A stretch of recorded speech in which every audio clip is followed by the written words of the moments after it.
పూర్వగణితం ఎవరైతే పంచాంగ కర్తలు రాస్తున్నారో వాళ్ళందరూ కూడా జనవరి 14వ తేదీనే భోగి పండగ చేయాలి, 15 సంక్రాంతి, 16 కనుమ అని చెప్తున్నారు. ఇక దృగ్గణితంలో పంచాంగం ఎవరు రాస్తున్నారో వాళ్ళందరూ కూడా జనవరి 13 భోగి, 14 సంక్రాంతి, 15 కనుమ అని రాస్తున్నారు. మరి ఏది కరెక్ట్, ఎలా ఫాలో అవ్వాలి? వాస్తవానికి మనకు దృగ్గణితమే ప్రామాణికం. దృగ్గణితం అంటే ఫర్ ఎగ్జాంపుల్ ఇప్పుడు దృగ్గణితంలో పంచాంగం రాసే వాళ్ళందరూ కూడా ఇక్కడ ఒకటే గుర్తుపెట్టుకోండి, మనకు సంక్రాంతి ఎప్పుడు నిర్ణయించాలి అంటే రవి సంక్రమణం బట్టి. రవి సంక్రమణమే సంక్రాంతి. సంక్రాంతి అంటే రవి అంటే సూర్యుడు ధనుసు రాశిలో నుంచి మకర రాశిలోకి వస్తాడు. ఎందుకని మకర రాశి అంటే విశేషం? 12 రాశులు ఉన్నాయి కదా.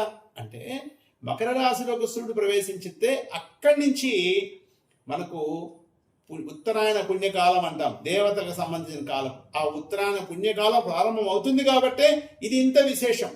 మరి ఉత్తరాయణ పుణ్యకాలం ఎప్పుడు ప్రారంభమవుతుంది? రవి ఉత్తరాషాఢ నక్షత్రం 2వ పాదంలోకి రావాలి, అంటే మకర రాశిలోకి రావాలి. దృగ్గణితం ప్రకారం అయితే ఆయన అంటే రవి సూర్యుడు జనవరి 14వ తేదీన మధ్యాహ్నం 3:08 మకర రాశిలో ప్రవేశిస్తున్నాడు.